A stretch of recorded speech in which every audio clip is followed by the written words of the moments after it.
اعوذ باللہ من الشیطان الرجیم بسم اللہ الرحمن الرحیم الحمدللہ الذی جعلنا من المتمسکین بولایت علی ابن ابی طالب علیہ السلام۔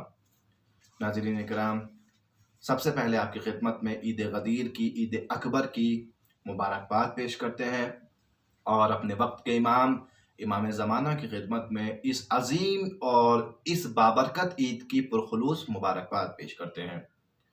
یقیناً یہ عید بڑی عظیم عید ہے جسے عید اللہ اکبر کہا گیا ہے۔ یہ ساری عیدوں کی سردار ہے۔ آج روز عید ہے، آج روز عطا ہے، آج روز بخشش ہے۔ آج کے دن عطا کریں، بخشش کریں۔ آج روز تبسم ہے، آج کے دن مسکرائیں۔ آج بڑا عظیم دن ہے۔ آج روز ولایت ہے، آج روز امامت ہے۔ اس دن کی جتنی عظمت بتائی جائے وہ کم ہے۔ عزیزان گرامی، روایات میں آج کے دن کے 50 نام ذکر ہوئے ہیں۔ یہ نام بتا رہے ہیں کسی دن کے 50 نام کیسے ہو سکتے ہیں؟ یعنی آج کے دن کے روایات میں 50 نام ذکر ہوئے ہیں۔ یہ نام ذکر ہونا بتا رہا ہے کہ اس دن کی عظمت کو عقل انسانی درک نہیں کر سکتی۔ یہ غدیر ہے، بڑا عظیم دن ہے، بڑا مبارک دن ہے۔ ظاہراً اگر ہم دیکھیں کہ اس دن کیا ماجرا پیش آیا تو ہمیں نظر آئے گا کہ آج کا وہ دن کہ اسی دن حضرت علی علیہ السلام کو رسول خدا نے اپنا جانشین، اپنا وزیر، اپنا خلیفہ بلا فصل اور اپنے بعد زمانے کا امام معین کیا تھا، یا یوں کہوں کہ ان کی امامت کا اعلان کیا تھا۔ کس کے سامنے؟ صحابہ کے سامنے، حاجیوں کے سامنے، مسلمانوں کے سامنے۔ اور یہ اعلان کوئی عام اعلان نہیں تھا، بڑا خاص اعلان تھا۔ یہ اعلان ایسا اعلان تھا کہ تاریخ میں ایسا اعلان نہ غدیر سے پہلے کبھی ہوا، نہ غدیر کے بعد کبھی ہوگا۔ اتنا عظیم اعلان تھا۔ واقعہ آپ کی نظر پہ ہے۔ آخری حج ہے، حجۃ الوداع اس کو کہتے ہیں۔ رسول تقریباً 1 لاکھ یا مشہور قول کے مطابق 1.25 لاکھ حاجیوں کے ساتھ میں حج میں مصروف ہے، اور حج کے بعد ایک سفر مدینے کی طرف واپسی کا سفر ہے۔ جب حج کے بعد مکے سے مدینے کے درمیان ایک راستے پہ پہنچے،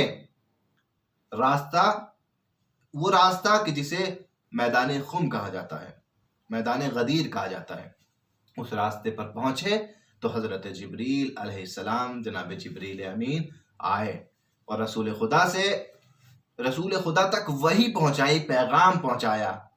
اور کیا پیغام تھا؟ بسم اللہ الرحمن الرحیم۔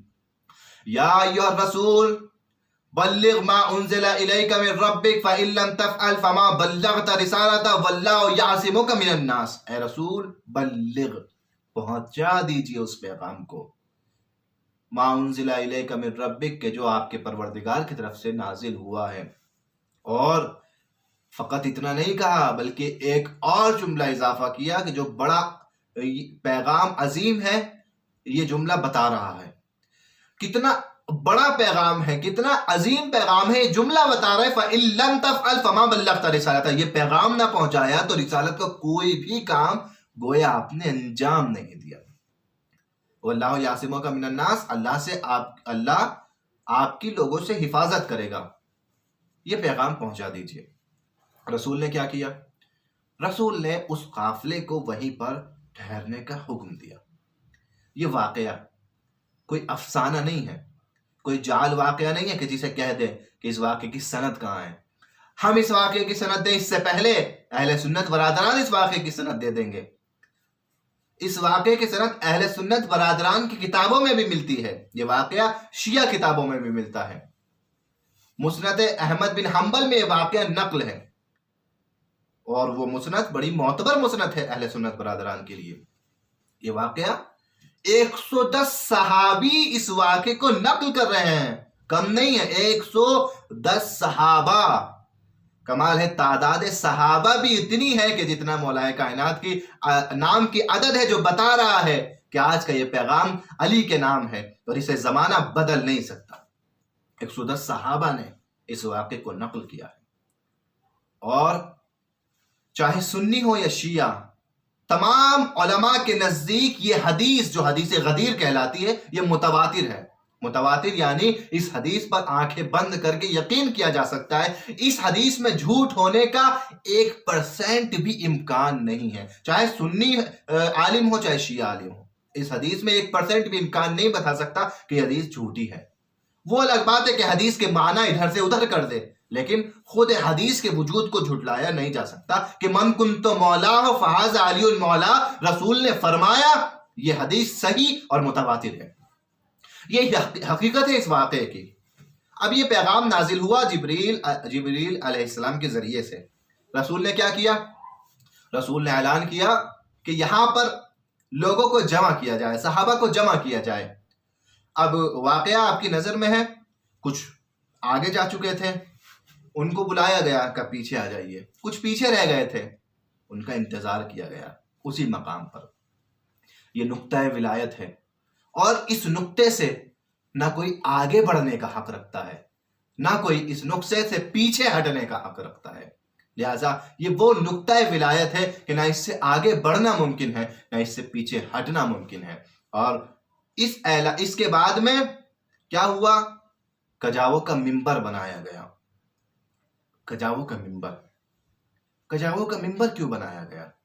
اونٹوں کے اوپر سے کجاووں کو اتارا گیا اور ایک منبر تشکیل دیا گیا۔ یہ منبر بڑا عظیم منبر ہے، کیونکہ کجاووں کے بنا اس وقت اونٹ کسی کام کا نہیں ہوتا تھا۔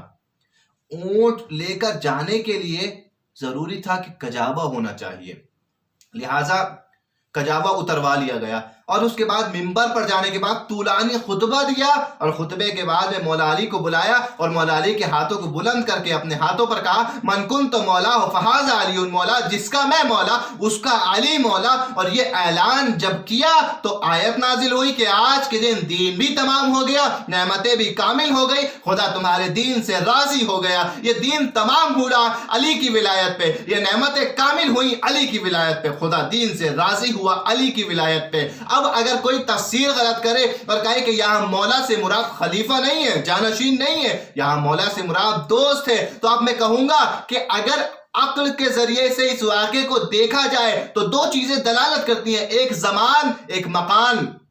زمان اور مکان، اگر دوستی کا اعلان کرنا تھا تو اتنی دور لا کے دوستی کا اعلان کہاں کیا جاتا ہے؟ مکے میں اعلان کر دیتے، مدینے میں اعلان کر دیتے۔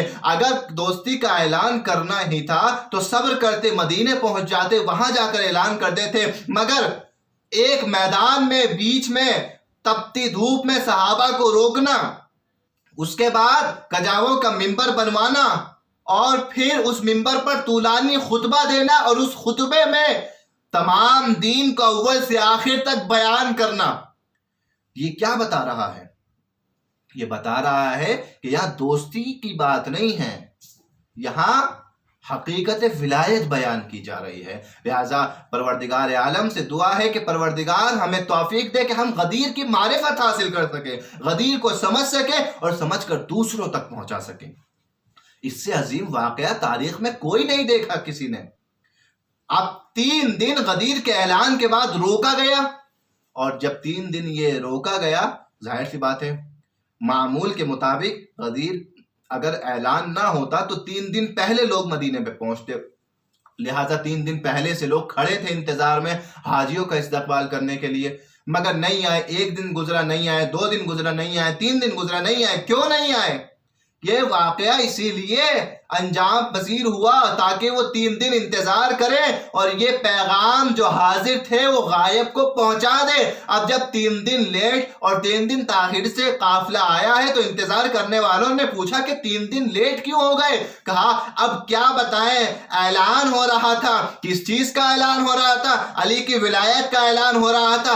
اگر نہ بھی بتانا چاہتے، رسول نے 3 دن روک لیا، اور روکنے کے بعد اس بات کا انتظام کر دیا کہ تم نہ بھی بتانا چاہو تو مدینے جا کے تمہیں بتانا پڑے گا کہ کیا اعلان سن کر آ رہے ہو۔ یہ انتظام کیے گئے غدیر کے لیے، یہ رسول نے پلاننگ کی تاکہ لوگ غدیر کو بھول نہ پائیں۔ آپ بعد میں حدیث کی تفسیر غلط کرتے رہیے، مولا کے معنوں پہ اختلاف کرتے رہیے، لیکن اب آپ واقعے پر اختلاف نہیں کر سکتے. کہنا پڑے گا آپ کو بھی کہ واقعہ مستند ہے. اب اس کے بعد مولا کے معنوں میں اختلاف کتنا بھی ہوتا رہے کہ مولا یہاں پر دوست کے معنی میں ہے، مولا کا مطلب دوست ہے، مولا کا مطلب ہمدرد ہے، وہ اختلاف کرتے رہیے. اگر مولا کا معنی واقعی دوست ہوتا تو اس سے پہلے کتنی مرتبہ اعلان ولایت اور اعلان خلافت ہو چکا ہے، اس کو کیوں فراموش کر دیا؟ کہاں کہاں نہیں کہا، کہاں کہاں علی کی خلافت کا اعلان نہیں کیا، مگر یہ کہ غدیر کو چھپایا گیا. غدیر کو چھپایا گیا. غدیر لوگوں کے سامنے روشن حقیقت کی طرح ابھی ابھر کر نہیں آئی ہے. جس دن غدیر لوگوں تک پہنچ جائے گی اس دن علی لوگوں تک پہنچ جائیں گے. اور اسی غدیر کو لوگوں تک پہنچانے کے لیے غدیر کے بعد میں فاطمہ الزہرا سلام اللہ علیہا نے ذمہ داری سنبھالی اور اس غدیر کو لوگوں تک پہنچایا اور در در جا کر یاد دلایا کہ کیا تم حدیث غدیر کو بھول گئے. عزیزان گرامی، بڑا عظیم واقعہ ہے، بڑا عظیم دن ہے. آج کے دن ہم جشن منائیں، خوشیاں منائیں اور دوسروں تک غدیر کے پیغام کو پہنچائیں تاکہ انہیں پتا چلے آج کے دن کیا روداد نمودار ہوئی ہے، آج کے دن کیا واقعہ نمودار ہوا ہے. ہم سینہ چوڑا کر کے اپنے سر کو اٹھا کر، کیونکہ علی والے ہیں، سر کو اٹھا کے فخر کے ساتھ کہہ سکتے ہیں کہ ہم جس کو اپنا خلیفہ مانتے ہیں، جس کو نبی کا خلیفہ مانتے ہیں، اپنا امام مانتے ہیں، اس کی خلافت کا، اس کی ولایت کا، اس کی جانشینی کا، اس کے امامت کا اعلان 1.25 لاکھ حاجیوں کے مجمع میں ہوا ہے. اگر آپ کے خلیفہ کا اعلان مسجد کے اندر 4 آدمیوں کے بیچ میں ہوا ہو تو سند لے کے آ جائیے. واقعاً علی جیسا اعلان، علی جیسی ولایت کا اعلان، اس کی کوئی نظیر نہیں ملتی. اور علی کے مقابلے پر جو آ رہے ہیں ان کی ولایت کے لیے کبھی رسول نے 4 آدمیوں میں بھی اگر اعلان کرا ہو مخفی طور پر نہیں مل پائے گا. غدیر حقیقت ہے. غدیر اگر لوگوں تک پہنچ جاتی تو عاشورہ کے دن امام حسین قربانی نہ دیتے. امام حسین نے قربانی دی ہے غدیر کو بچانے کے لیے، ولایت علی کو بچانے کے لیے. آج ہماری ذمہ داری ہے ہم اس غدیر کو آنے والی نسلوں تک پہنچائیں.